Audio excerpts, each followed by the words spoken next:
Mr. Charles, it can be said that you participated in creation of communication standards in public relations.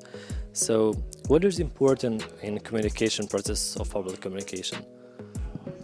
In producing information for the public sector, whether it's for national governments, whether it's for international organisations like the United Nations, whether it's for local governments, the key thing is accountability. In all public relations, we must never lie. We don't lie, I hope. I certainly never do. But we must make sure that we have a huge evidence base to show why we were committing money, because we would be committing money in the first place.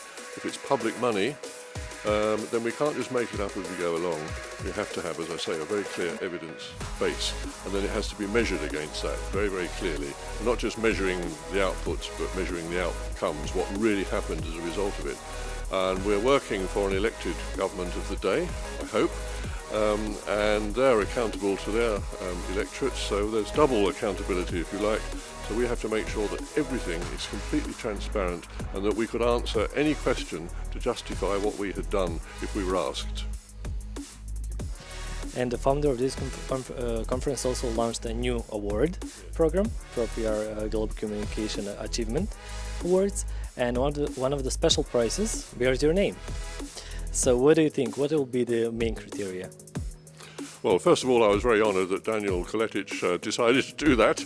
I hope I could live up to it, my name being on it. But rather in relation to what I was just talking about, public sector campaigning, we have to be very certain that whoever gets that award has done all the things that I've just stated. In other words, set out very, very clearly what the objectives were and then measuring them to see that it really happened. Not just a load of, oh, well, it was really good, we did a fantastic job, it was superb, which sounds more like we sometimes get at award ceremonies, you know. We'd want it to be far more substantial to that, so that if we said to the person who we put forward as the winner, and we said, could you name us 3 things that you think made you, helped you to contribute to getting this prize, that they'd say something like, well, truth, accountability and integrity. How do you see the future of public relations? Well, I think it's got a very good future. I mentioned in my talk in the conference that many years ago, public relations didn't always enjoy the best of reputations. It was often known as well. They would just say those nice things, wouldn't they, because they're paid to do it. That was quite a long time ago, and things have changed a lot since then.